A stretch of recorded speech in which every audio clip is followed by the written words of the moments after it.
Hello all, నేను doctor Srikanth Bandari. ఇవాళ మనము సిగరెట్ స్మోకింగ్ కానీ లేదంటే గుట్కా నవలడం కానీ ఇట్లాంటి సంబంధించిన అలవాట్ల నుంచి మనం వాటిని మానేయాలో చూద్దాం. సో ఫస్ట్ థింగ్ అంటే దీనివల్ల కలిగే దుష్పరిణామాలు ఏంటో మనకు చాలామందికి తెలుసు. అంటే దీనివల్ల నోట్లో క్యాన్సర్స్ రావడము, లేదంటే ఊపిరితిత్తులో క్యాన్సర్స్ వస్తూ ఉంటాయి. సో వీటి వల్ల around 8 million deaths world wide జరుగుతూ ఉన్నాయి ఎవ్రీ ఇయర్. సో ఇవన్నీ మనకు ప్రతి నిత్యం టీవీలో కానీ సినిమాలో కానీ చూస్తూనే ఉంటాము. కానీ ప్రజెంట్ సిచ్యువేషన్కి ఇది ఎట్లా రిలవెంట్ అంటే, ఇప్పుడు కోవిడ్ పాండమిక్లో మనం మన లంగ్స్ని కాపాడుకోవడం చాలా అవసరం. సో స్మోకింగ్ లంగ్స్ని డ్యామేజ్ చేస్తుంది కాబట్టి స్మోకింగ్ తగ్గించుకోవడం కానీ లేదంటే పూర్తిగా మానేయడం చాలా వరకు అవసరం.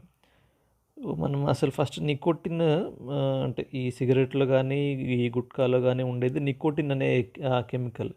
సో చాలామందికి ఈ నికోటిన్ వాడడం వల్ల ఒక కైండ్ ఆఫ్ స్ట్రెస్ రిలీఫ్ లాగా, అంటే ఫాల్స్ కైండ్ ఆఫ్ ఒక రిలాక్స్డ్ ఫీలింగ్ ఉంటుంది. బట్ అది కొద్దిసేపు మాత్రమే ఉంటుంది. అండ్ అదొక ఫాల్స్ సెన్స్, అంటే అది నిజానికి స్ట్రెస్ రిలీఫ్ కాదు అది. సో అండ్ దీనికి వచ్చే విత్డ్రాల్స్ ఏంటో చూద్దాం మనము. సైకలాజికల్ విత్డ్రాల్స్ ఏంటంటే క్రేవింగ్, అంటే ఆ సబ్స్టెన్స్ తీసుకోవాలనే ఆలోచన మళ్ళీ మళ్ళీ వస్తూ ఉంటుంది. అండ్ ఇరిటబిలిటీ, చిన్న చిన్న వాటికి విసుక్కోవడము, నిద్రలేమి, లేదంటే సివియర్ మూడ్ స్వింగ్స్ వస్తూ ఉంటాయి.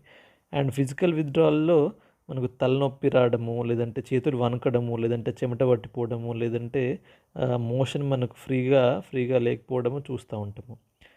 సో మనకు రీసెంట్ రీసెర్చ్లో తెలిసింది ఏంటంటే, ఇట్స్ ఆల్మోస్ట్ అంటే 2/3 ఆఫ్ పీపుల్కి, అంటే ఎవరికైతే ఈ అలవాటు ఉందో వాళ్ళు మానేద్దాం అనుకున్నా కూడా ఈ విత్డ్రాల్ సిమ్టమ్స్కి భయపడి వాళ్ళు మానేయలేకపోతున్నారు. సో ఇది మానేద్దామని మనం ఒకసారి డిసైడ్ అనుకున్నాక ఒక చిన్న ఎక్సర్సైజ్ లాగా చేసుకోవడం బెటరు. అది ప్రిపరేషన్ టు క్విట్. అంటే మనం ముందు ఒక ఫిక్స్డ్ డేట్ అనుకోవాలి. సో ఈ డేట్ అది మీ బర్త్డే అయ్యి ఉండొచ్చు, మ్యారేజ్ డే అయ్యి ఉండొచ్చు, లేదంటే పిల్లల బర్త్డేస్ అయ్యి ఉండొచ్చు, లేదంటే ఏదైనా ఒక స్పెషల్ డే అయ్యి ఉండొచ్చు. సో పలానా డేట్ ఒకటి ఫిక్స్ చేసుకోవడం బెటర్. దాని తర్వాత ఒక వైట్ పేపర్ తీసుకొని దానికి ఒకవైపు స్మోకింగ్ వల్ల కలిగే లాభాలు రాసుకోండి, ఇంకొక వైపు స్మోకింగ్ వల్ల కలిగే నష్టాలు రాసుకోండి. సో అయితే అంటే లాభ నష్టాలు మనకి ఇవన్నీ తెలిసినప్పటికీ కూడా దాన్ని మనం పేపర్ మీద పెట్టడం వల్ల దాని యొక్క సైకలాజికల్ ఇంపాక్ట్ బెటర్గా ఉంటుంది. అండ్ దాంతోపాటే మనము ఎందుకు మానేద్దాం అనుకుంటున్నామో కూడా దాని కారణాలు ఒకటి తర్వాత ఒకటి మనం రాసుకుంటే బెటర్. అండ్ దీంతో పాటు ఇంతకుముందు మనము మానేయాలని ప్రయత్నించినప్పుడు మనకు ఎట్లాంటి ప్రాబ్లమ్స్ ఎదురయ్యాయో కూడా మనం ఒకసారి చూసుకోవాలి. సో సేమ్ ప్రాబ్లం మళ్ళీ మనం రిపీట్ అవ్వకుండా చూసుకోవాలి. అండ్ మీ ఫ్యామిలీ అండ్ ఫ్రెండ్స్తోనే మీరు మానేస్తున్న విషయాన్ని మట్టుకు కంపల్సరీగా చెప్పండి. అండ్ సిగరెట్తో సంబంధం ఉన్న డ్రింక్స్, లైక్ కొంతమందికి ఆల్కహాల్ తీసుకునేటప్పుడు సిగరెట్ తాగడం అలవాటు, లేదంటే టీ తాగేటప్పుడు సిగరెట్ తీసుకుంటూ ఉంటారు. లేదంటే కొన్ని ప్లేసెస్, అంటే ఇప్పుడు ఒక కేఫ్ కానీ లేదంటే ఒక కొంచెం హెవీ ఫుడ్ తిన్నాక సిగరెట్ తీసుకునే అలవాటు ఉంటుంది. అట్లాంటివి మనము అవాయిడ్ చేసుకోవడం బెటర్. దాంతోపాటే సిగరెట్కి సంబంధించిన ప్యాక్స్ కానీ లేదంటే లైటర్ కానీ లేదంటే యాష్ట్రే కానీ ఇంట్లో కానీ లేదంటే కార్లో ఎక్కడ పెట్టినా కూడా అవన్నీ పడేసుకోవడం బెటర్. అండ్ ఈ విత్డ్రాల్ టైంలో మనము 4 Ds కంపల్సరీగా గుర్తుంచుకోవాలి. అవేంటంటే delay acting on the urge, అంటే మనకు తాగాలనే కోరిక వచ్చినప్పుడు దాన్ని మనం పోస్ట్పోన్ చేస్తూ ఉండాలి. And do things that are more interesting, అంటే మనకు స్మోకింగ్ కన్నా కూడా మనకు చాలా వరకు హాబీస్ ఉంటాయి, లేదంటే ఇతర పనులు, అంటే స్మోకింగ్ కన్నా కూడా ఇంట్రెస్టింగ్ ఉండే పనులు చేసుకోవాలి. దాంతోపాటే డీప్ బ్రీదింగ్ ఎక్సర్సైజెస్ వల్ల చాలా వరకు యూజ్ ఉంటుంది. And also drink plenty of water. So ఈ 4 Dsని మనము విత్డ్రాల్ టైంలో ఫాలో అయితే the results will be better. And ఇక్కడ మనం ఇంకొకటి గుర్తుంచుకోవాల్సిన విషయం ఏంటంటే, విత్డ్రాల్లో ది ఫస్ట్ వీక్లో చాలా వరకు విత్డ్రాల్ సిమ్టమ్స్ చాలా ఎక్కువగా ఉంటాయి. సో ఫస్ట్ వీక్లో ఎక్కువగా ఉంటాయి. అండ్ అది ఒక 3 to 4 వీక్స్ వరకు కంటిన్యూ అవుతూ ఉంటాయి. సో ఈ ఫస్ట్ 1 to 4 వీక్స్ కనుక మనము టైడ్ ఓవర్ అయితే దాని తర్వాత it will be very easy. So ఇప్పుడు మనము దాన్ని క్విట్ చేసే పద్ధతి చూద్దాం. యాక్చువల్గా పద్ధతి చూద్దాము. ఇప్పుడు మనం ఫస్ట్ డేట్ ఫిక్స్ చేసుకున్నాం కదా, దాని తర్వాత మానేయడానికి చాలా పద్ధతులు ఉంటాయి. బట్ దాంట్లో 2 మేజర్ పద్ధతులు మనం ఇవాళ చూద్దాం. దాంట్లో ఒకటేమో గ్రాడ్యువల్గా అంటే మెల్లమెల్లగా తగ్గిస్తూ మానేయడము, ఇంకొకటేమో సడన్గా అంటే ఒకేసారి కంప్లీట్గా మానేయడం. సో మనం ఫస్ట్ విధానం చూసుకుంటే గ్రాడ్యువల్ క్విట్టింగ్. సో ఈ పద్ధతిలో మనము విత్డ్రావల్ సిమ్టమ్స్ ఎవరైతే భరించలేము అనుకునే వాళ్ళు ఇట్లాంటి పద్ధతిని ఎంచుకోవడం బెటర్. ఇందులో మనము డైలీ సిగరెట్ కానీ, బీడీ కానీ, లేదంటే పాన్ కానీ డైలీ తీసుకునే సిగరెట్స్ని ఒక 3 కేటగిరీగా డివైడ్ చేయండి. సో కేటగిరీ 1లో ఇవి మనము రోజులో కంపల్సరీ తీసుకుందాము అనుకునేవి. అంటే చాలామంది మార్నింగ్ లేవగానే మోషన్ పోవడానికి సిగరెట్ తీసుకుంటారు, లేదంటే తిన్నాక, లేదంటే పని చేసేటప్పుడు, లేదంటే నైట్ టైం మనం మామూలుగా డ్రైవింగ్ చేసేటప్పుడు. సో అట్లాంటివన్నీ మనం కేటగిరీ 1లో పెట్టుకోవాలి. సో నెక్స్ట్ కేటగిరీ 2లో ఇవి అంటే ఆప్షనల్ సిగరెట్స్ అనమాట. అంటే ఫ్రెండ్స్తో ఉన్నప్పుడు కానీ, లేదంటే కేఫ్కి పోయినప్పుడు, లేదంటే టీ తాగేటప్పుడు, లేదంటే బ్రేక్ టైంలో తీసుకునేవి కేటగిరీ 2లో పెట్టుకోవాలి. కేటగిరీ 3లో మనకు ఖాళీ సమయంలో అంటే మామూలుగా బోర్డమ్ని అంటే బోర్ కొట్టకుండా ఉండడానికి కూడా అప్పుడప్పుడు సిగరెట్స్ వాడుతుంటారు. సో ఇవన్నీ మనం కేటగిరీ 3లో పెట్టుకోవాలి. సో ఇట్లా మనం డివైడ్ చేసుకున్నాక సపోజ్ అంటే ఎగ్జాంపుల్ తీసుకుంటే డైలీ ఇప్పుడు ఒక 10 సిగరెట్స్ తీసుకుంటున్నాం అనుకోండి. అందులో కేటగిరీ 1లో 4 సిగరెట్స్ అంటే ఇవేమో కంపల్సరీ తీసుకునే సిగరెట్స్. కేటగిరీ 2లో 3 సిగరెట్స్, కేటగిరీ 3లో 3 సిగరెట్స్. అంటే ఫర్ ఎగ్జాంపుల్గా చూసుకుంటే, సో మొదటి వారంలో మనము కేటగిరీ 3లో అంటే ఇవి మనం మామూలు ఖాళీ సమయంలో ఊరికే బోర్ కొడుతుందని తీసుకునే సిగరెట్స్, వీటిని కంప్లీట్గా స్టాప్ చేయాలి ఫస్ట్ వీక్ మొత్తం. సో ఇప్పుడు మనకు డైలీ సిగరెట్స్ 10 నుంచి 7కు వస్తాయి. So from the second week category 2లో ఉన్న సిగరెట్స్ కంప్లీట్గా ఆపేయండి. సో ఇప్పుడు మనకు డైలీ సిగరెట్స్ 4కి వస్తాయి. సో థర్డ్ వీక్ నుంచి కంప్లీట్గా అంటే కేటగిరీ 1లో వచ్చే సిగరెట్స్ కూడా కంప్లీట్గా స్టాప్ చేయండి. సో ఇది అన్నిటికన్నా క్రిటికల్గా ఉండే వారం అని కంపల్సరీ మనం గుర్తుంచుకోవాలి. సో దాని తర్వాత నెక్స్ట్ వీక్ నుంచి కొంచెం విత్డ్రావల్ సిమ్టమ్స్ని మనం బేర్ చేసుకోగలిగితే సరిపోతుంది. సో సెకండ్ మెథడ్లో వచ్చేసి సడన్ క్విట్టింగ్. అంటే ఈ పద్ధతిలో మనము క్విట్ డేట్ అనుకున్నాం కదా, ఆ డేట్ నుంచి కంప్లీట్గా స్టాప్ చేసేయాలి. సో కానీ దీంట్లో విత్డ్రావల్ సిమ్టమ్స్ అనేది చాలా ఎక్స్ట్రీమ్గా ఉంటాయి.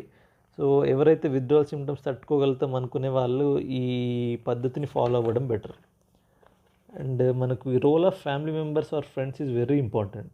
అంటే మనలో చాలామంది ఆల్కహాల్ కానీ, లేదంటే ఇతర ఏ వ్యసనంని కూడా అంటే దానికి అలవాటు పడ్డ వాళ్ళని కొంచెం చులకనగా చూస్తూ ఉంటాం. అరే వాడు తాగుబోతు, అరే వాడు సిగరెట్ తాగుతూ ఉంటాడు అని ఇట్లా కొంచెం లూజ్ కామెంట్స్ చేస్తూ ఉంటాం. అయితే మనం ఇక్కడ ఒక విషయం గుర్తుంచుకోవాలి. ఈ వ్యసనం అనేది కూడా ఒక మానసిక జబ్బు లాంటిది. అయితే మన బాడీకి ఏ విధంగా అయితే జ్వరం, దగ్గు, జలుబు వస్తుంటాయో ఈ వ్యసనం కూడా మన మైండ్కి వచ్చే జబ్బు. సో దానికి కూడా ట్రీట్మెంట్స్ తీసుకుంటే ఈ వ్యసనం కూడా తగ్గిపోతుంది. అండ్ ఈ విత్డ్రావల్ పీరియడ్లో ఎమోషనల్ సపోర్ట్ అనేది చాలా వరకు అవసరం. అండ్ ఇప్పుడు ఆ పేషెంట్కి ఉన్న ప్రాబ్లమ్స్ని మనము ఓపెన్గా డిస్కస్ చేయాలి. అండ్ పేషెంట్ పాయింట్ ఆఫ్ వ్యూలో ఆలోచించడం అవసరం. అంటే వాళ్ళకున్న ప్రాబ్లమ్స్ వల్ల తాగుతున్నారా, స్ట్రెస్ రిలీఫ్ కోసం తాగుతున్నారా, సో ఇట్లాంటి ప్రాబ్లమ్స్ ఏమైనా ఉంటే మనము ఎమోషనల్ సపోర్ట్ ఎక్స్టెండ్ చేయడం important. So when to meet a psychiatrist. అయితే మనం ఎప్పుడు ఒక మానసిక నిపుణుని కలవాలో చూద్దాం. సో ఫస్ట్ సినారియో మనము సొంతంగా ప్రయత్నించిన మానేయలేకపోయినప్పుడు. అంటే చాలా వరకు చూస్తూ ఉంటాము, మనం సొంతంగా చేస్తుంటాం కానీ విత్డ్రావల్స్ వస్తే, లేదంటే ఎక్స్టర్నల్ క్యూస్ వల్లనో మళ్ళీ స్టార్ట్ చేయడము, మళ్ళీ స్టాప్ చేసే దాంట్లో ఫెయిల్ అవ్వడం జరుగుతూ ఉంటుంది. అట్లా రిపీటెడ్గా అయినప్పుడు మనం సైకియాట్రిస్ట్ కలవాలి. లేదంటే సైకియాట్రిక్ కోమార్బిడిటీస్ కానీ, లేదంటే సైకియాట్రిక్ కాంప్లికేషన్స్ వచ్చినప్పుడు. ఇప్పుడు ఎగ్జాంపుల్ చూసుకుంటే ఒక పర్సన్ డిప్రెషన్ కానీ, లేదంటే స్ట్రెస్లో ఉండడం వల్ల, లేదంటే స్కిజోఫ్రీనియా రావడం వల్ల స్మోక్ చేస్తున్నాడు అనుకుందాం. సో, మనము తనకున్న అండర్‌లయింగ్ డిప్రెషన్‌ని ట్రీట్ చేయకుండా కేవలం దానికి స్మోకింగ్ ఒకటే మనకు మానేయాలని అనుకోవడం తప్పు. ఎందుకంటే అండర్‌లయింగ్ ప్రాబ్లమ్ అంటే దాన్ని మనకు స్మోకింగ్‌ని కాజ్ చేసే ప్రాబ్లమ్‌ని ట్రీట్ చేస్తేనే స్మోకింగ్ కూడా మనకు మానేయటానికి అవకాశం ఉంటుంది. అండ్ ఆల్సో మల్టిపుల్ అడిక్షన్స్ అంటే చాలామందికి స్మోకింగ్‌తో పాటు ఇతర వ్యసనాలు కూడా ఉంటాయి. లైక్ ఆల్కహాల్ గానీ, లేదంటే గంజాయి తీసుకోవడము, లేదంటే ఇతర మత్తు పదార్థాలకు అలవాటు పడిపోయి ఉంటారు. సో, ఇట్లాంటి వాళ్ళకు కంపల్సరీ సైకియాట్రిక్ కన్సల్టేషన్ తీసుకోవడం మంచిది. లేదంటే ఫిజికల్ ఇల్‌నెసెస్ అంటే ఫర్ ఎగ్జాంపుల్ ఇప్పుడు స్ట్రోక్ వచ్చింది అప్పుడు గానీ, లేదంటే ఆల్రెడీ ఇప్పుడు లంగ్ క్యాన్సర్ వచ్చిన వాళ్ళకేంటంటే ఇంకా ఫర్దర్ స్మోకింగ్ ఇంక అసలు చేయకూడదు. సో, ఇట్లాంటి సిట్యుయేషన్‌లో కూడా సైకియాట్రిస్ట్ కన్సల్టేషన్ తీసుకోవడం చాలా వరకు అవసరం. సో, ఇప్పుడు కన్సల్టేషన్ తీసుకున్నప్పుడు మనకు ఎట్లాంటి ట్రీట్మెంట్ ఆప్షన్స్ ఉన్నాయో చూద్దాం. సో, ఇప్పుడు పేషెంట్ రాగానే మనం అప్పుడు ఫస్ట్ డీటెయిల్స్ తీసుకుంటాం. లైక్ అంటే అలవాటు ఎప్పటినుంచి స్టార్ట్ ఉంది, లేదంటే అది ఎట్లా ప్రోగ్రెస్ అయితా వచ్చింది, అండ్ అదొక వ్యసనంగా మారడానికి గల కారణాలు, అండ్ ఇతర ఏమైనా సైకలాజికల్ ఇష్యూస్ ఏమన్నా ఉన్నాయా అనేవి తెలుసుకుంటాం. అండ్ దీంతో పాటే ఫిజికల్‌గా ఏమన్నా ఇబ్బంది ఉందా, లేదంటే ఊపిరితిత్తులు ఏమన్నా డ్యామేజ్ ఉందా, లేదంటే మన ఓరల్ క్యావిటీలో ఏమన్నా లీజన్స్ ఉన్నాయా, లైక్ దీనికంటే చాలా టెస్టులు సపోజ్ సీటీ స్కాన్ కానీ, సీటీ స్కాన్ ఆఫ్ చెస్ట్ కానీ, లేదంటే పల్మనరీ ఫంక్షన్ టెస్ట్ కానీ ఇట్లాంటివి టెస్ట్ చేస్తాం. సో, మెడిసిన్ పార్ట్‌కొస్తే మనకు విత్‌డ్రావల్ సింప్టమ్స్ తగ్గించడానికి నికోటిన్ రిప్లేస్మెంట్ థెరపీ అని ఉంటది. సో, దీంట్లో ఇప్పుడు మనం టీవీలో చూసుకుంటే మనకు దీనికి సంబంధించిన యాడ్స్ కూడా వస్తున్నాయి. లైక్ నికోటిన్ చూయింగ్ గమ్స్, అవి చాలా బ్రాండ్స్ ఉన్నాయి దాంట్లో. లైక్ నికోటిన్ చూయింగ్ గమ్స్, లేదంటే నికోటిన్ స్కిన్ ప్యాచెస్ కూడా ఉంటాయి. లేదంటే నికోటిన్ లొజెంజెస్, ఇట్లా చాలా రకాల నికోటిన్ రీప్లేస్మెంట్ థెరపీ ఉంటది.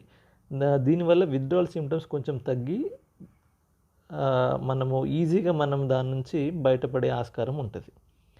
అండ్ నికోటిన్ రీప్లేస్మెంట్ థెరపీతో పాటు మనకు క్రేవింగ్ తగ్గించడానికి అంటే దాని మీద మనసు లాగకుండా ఉండడానికి ఇతర మెడిసిన్స్ లైక్ అంటే బిప్రోపియాన్ గానీ, లేదంటే వార్నిక్లిన్ గానీ ఇట్లాంటివి ప్రిస్క్రైబ్ చేస్తుంటాం జనరల్‌గా.